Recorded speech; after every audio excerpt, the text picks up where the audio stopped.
Picking up the pieces after the winds of January howl through western New York. Good evening, everyone. Some say it sounded like a freight train. People are still talking about the wild winds that barreled through our region last night. We begin our team coverage right now with News 4's Ed Dranch. He is live for you along the Lake Erie shoreline in Hamburg. Ed? Well, what a difference 24 hours makes. This time last night, the storm surge would have just beaten us at this point. Now, a day later, many are assessing the damage done by this powerful storm. Howling winds came whipping through western New York. Many trees toppled across the area. Emergency lights lit up Cook Road in East Aurora, where power lines were ripped from their poles. Mother Nature was treating the heavy lid of this dumpster as if it were a flimsy piece of plastic. Storm surge battered the lakeshore. The wind was no match for Old Glory, the stars and stripes standing strong, waving resiliently, battling the fierce winds.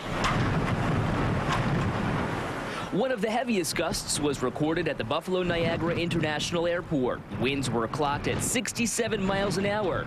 Now, 24 hours later, many are forced to clean up what this storm left behind.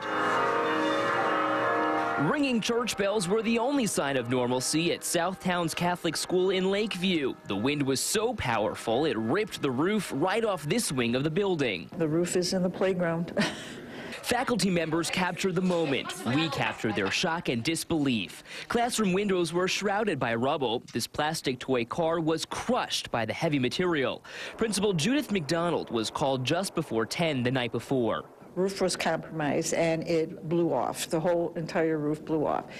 Structurally, it's sound. Mangled metal was peeled away from the facade like the top of a tin can. The black tar-like material folded with each gust, one layer right on top of the next. The debris is so heavy, crews and cranes are being called in to haul it all away. For the safety of the children, it's just better that we do not have school for 2 days.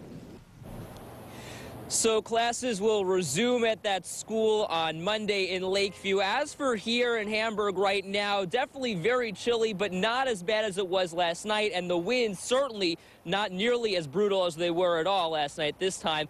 Of course, we'll keep you updated throughout the show on News 4 at 5:30 and News 4 at 6 and online at WIVB.com. Reporting live tonight in Hamburg, Ed Dranch, News 4 at 5. This portion of Route 5 will remain closed until further notice. Reporting live along Route 5 in Hamburg, Rachel Kingston, News 4 at 11.